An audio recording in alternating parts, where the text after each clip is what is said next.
Welcome to Kingdom Mothers Rise Up, where I encourage and equip you to heal your heart and renew your mind so you can live the fully abundant life Jesus promised you. Let's go. It's time to move. You are not a failure. You were failed. What do I mean? I understand feeling like a failure when you don't keep your commitments or you yell at your kids, but failing at something is different than being a failure. The reason I say you were failed is that you weren't given the tools and the skills that you need to feel like anything but a failure when things go wrong. In this video, I'm going to talk about 3 ways that you were failed and how you can start practicing the skills that you missed out on. I'll walk you through a simple exercise at the end of the video that will help with this, so you can grab a pen and paper to do that along with me.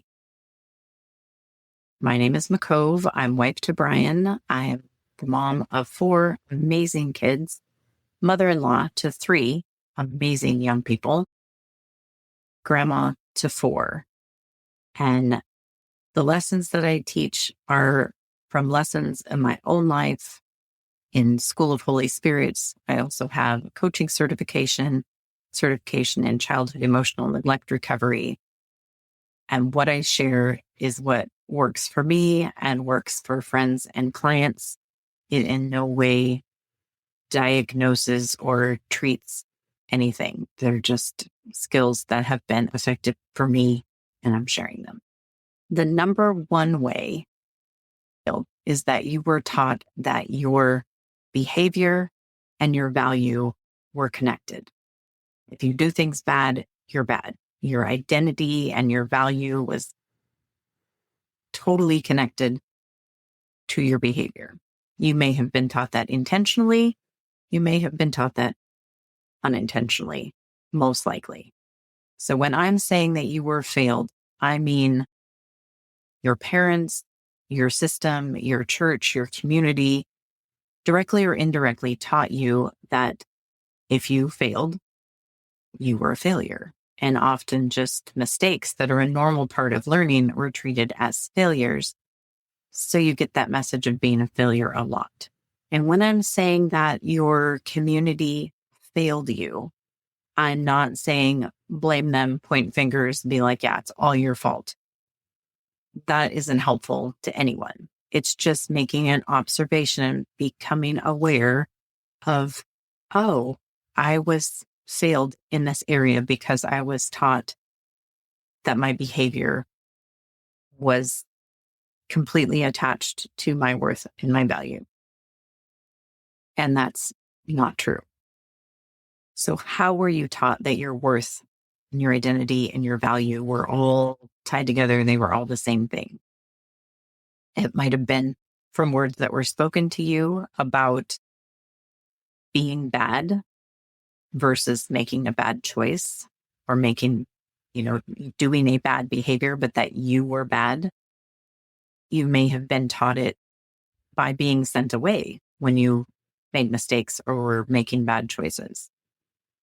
You may have been taught because everything was kind of ignored unless it was bad, where you got the shame, or it was pointed out when you did something really well, that got recognition, but everything else didn't. So performance and transactional relationships taught you that your value and your behavior were connected. You were good, you got attention, you got praise, you made mistakes, you were shunned or shamed. And like I said, it could be words that were actually spoken, but it could just be kind of the attitude that you picked up from your environment. It could even have come from your church, because we're told that I don't know the exact words, of the idea of like, we're nothing without God. And in one sense, that's true, because if he hadn't created us, we wouldn't exist. If he hadn't created all of the systems and all the things that keep us alive, we would not exist. However, he did create us. We are here, and he created us in his image. Therefore, we have worth. He created us and said, it's very good. So we're not worthless. We're very good just by existing in his image. And we see this with a baby. The baby contributes nothing. They're not being productive. They're not producing income. They're not doing anything to be helpful. They need to be served, and they bring us joy because we love them. But like, if you put those same standards on an adult, then somehow we shift that to like, oh, they're not worth as much because they're not contributing. No, that's tying behavior to worth. It's important to contribute, but it has nothing to do with worth. The worth is there simply because they're created in the image of God. And God paid the ultimate price for each and every human life. So apart from him, it's better to say, like, apart from him, we can do nothing. Which I said is totally true. We wouldn't even exist without him. And then anything that we do that is good or worthy or honorable, that is in him and by his power, because Scripture does say that our righteousness, our works, the things that we tried to do to be good are as filthy rags. However, we are given Christ and his righteousness. But again, that's the behaviors, not our value in and of ourselves. So separating your value from your behavior. Because, like I said, mistakes are a normal part of learning. But if you were taught that mistakes were failure because you were just somehow supposed to know how to do things, like I told you how to do it, you should be able to do it. Or you're this age, you should know how to do it, or whatever, that makes you feel like a failure because you're struggling with something or you don't know how to do something.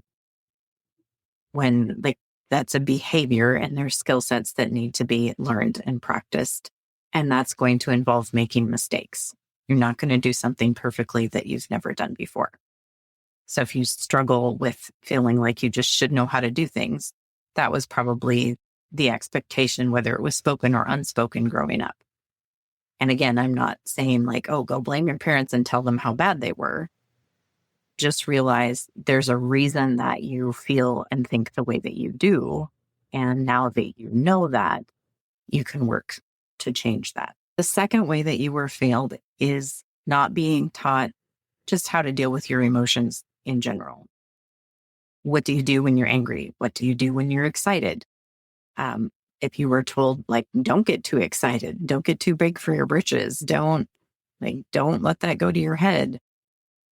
But you weren't told what to do. Like, what do I do with these emotions? It seems like I need to just stuff them and put them away, and they're just causing problems. And it's not okay to feel these things. I shouldn't feel these things. All of that is not helpful because that's not how emotions work. Trying to put emotions aside, not be too emotional, telling yourself what you should and shouldn't feel, all of those kinds of things just aren't helpful because, again, that's not how emotions work. So being taught that about emotions is one way that you were failed. And a third way that you were failed is you weren't taught to separate thoughts from emotion. I talked about separating your identity and your value from your behavior. Also need to learn to separate thoughts from emotions. Because, and I think this might be where the part of putting emotions away comes from, is if you think they're the same thing, then Scripture does tell us to take every thought captive and make it submissive to Christ. So if you think thoughts and emotions are the same thing, then it seems like you should take your emotions captive and, throw away the ones that you don't like or you don't see how they're serving you. But that's what we're told to do with our thoughts. Emotions are different. So thoughts are things that you think, which is like, oh, that sounds very obvious. And sometimes our thoughts are so instantaneous that we don't recognize we're thinking them. But they're things that we think. Emotions are messengers. They're bringing information, just like your other physical senses. So You see things with your eyes that gives you information about if you need to duck when something's flying at your head, or you need to turn so you don't run into a wall. Your sense of smell can tell you if something's burning or dinner's cooking, or it's bringing you information. Emotions are the same. They're bringing you information that you're feeling safe or that you're feeling scared. And if you're feeling safe, that gives you information like you can relax and this is good. If you're feeling scared, it's giving you information that maybe we need to move or maybe we need to say something.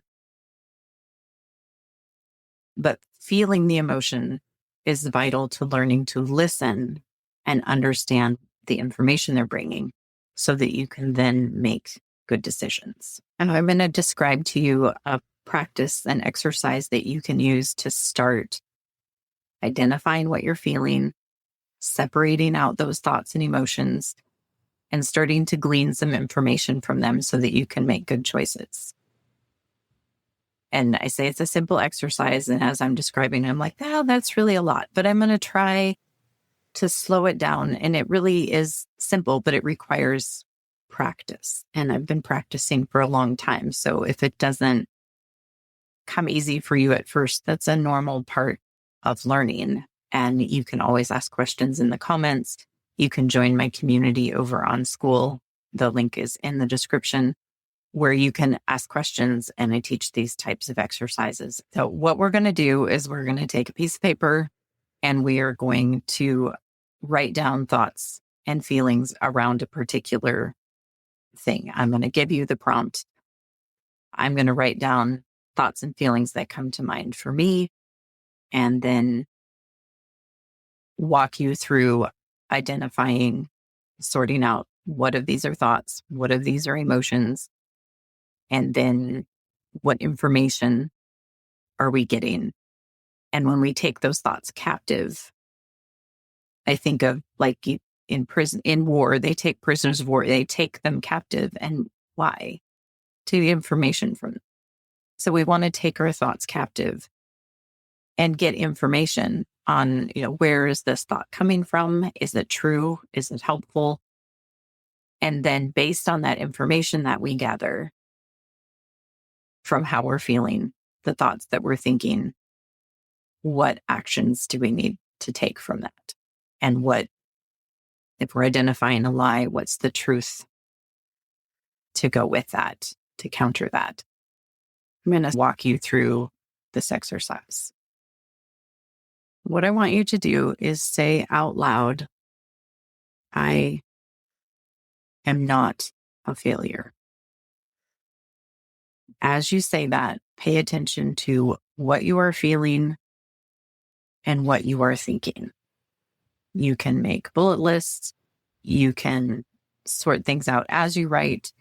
You can sort things out after you write, which is kind of what I recommend when you're just getting started. Just put down on paper whatever is coming to mind for you as you say that statement and what you're feeling in your body when you say that statement, I am not a failure. Then you might notice that your emotions aren't all like what we might say positive or negative. That's perfectly fine. Just record everything that comes up, even if you're not sure that it's related. And you can take as long as you need to sit with this. But when you're just getting started, if you get 3 of each, 3 emotions, 3 thoughts, you're doing great. So then what we're going to do is I'm going to pick a different color. If you don't have a different color, you could circle or underline or whatever. What I have written on my paper in black Sharpie is I am not a failure. And are you sure? Doubt. I am accepted. Gratitude. Guilt. Relief. I fail a lot. And I took a pink Sharpie and wrote emotions and underlined doubt, gratitude, guilt, and relief. And with a green Sharpie, I underlined I am not a failure. Are you sure? I am accepted. And I fail a lot. Which ones are emotions? So typically emotions can be done in one word. They don't have to be, because it could be kind of like a word picture, like I feel like the weight of the world is on my shoulders. That's describing feeling. But like saying I feel like I fail a lot is not a feeling. It's a thought. Thoughts aren't usually one word. I've identified the emotions versus thoughts. And the emotions just are, we're feeling them. And they could be giving you information like the relief I could attach to the thought that I'm accepted, and gratitude goes to the thought that I'm accepted. The doubt and the guilt kind of goes to this thought of, but I fail a lot. And it's true, I do. I fail a lot. But like we said, I am not a failure because I fail a lot. I can accept that's a truth. I fail a lot, working on that. But no matter how much I fail, I am not a failure. Now we have this other thought over here. Are you sure? So in these thoughts, there's an I. Those are my thoughts directed towards myself. I am accepted. I fail a lot. This has a you. Are you sure? That's not how we talk to ourselves. When you recognize a you statement in your thoughts or on paper, and putting them on paper is a huge help to create literal space between you and your thoughts, or you and your behaviors, if you wrote your behaviors down on the paper. So when you capture your thoughts on the paper and you see that there's you statements in there, then you want to ask yourself, how do you feel when you hear that thought? If it's encouraging and hopeful, maybe convicting, but it comes with hope and direction, that is the Lord speaking to you. When it comes with the peace and the encouragement, even if it's convicting. If it comes with accusation and it feels icky and it's hurtful and it's negative and condemning, that's the enemy talking to you. And so now that we have that thought captive, we can decide what to do with it. So we look at we've taken these thoughts captive. What do we do with them? And like I said, I fail a lot. That's true. And what I need to do with it is make sure that I'm not turning it into my identity that I'm a failure because I fail a lot. I'm accepted. I have so much gratitude and relief of that. If I was believing a lie that was like, no, I really am a failure, then I would need to sit with that of like, Lord, why do I believe that I'm really a failure? Who taught me that? Maybe I need forgiveness. I think that needs to be a separate video of like what to do if there's a lie that you actually believe.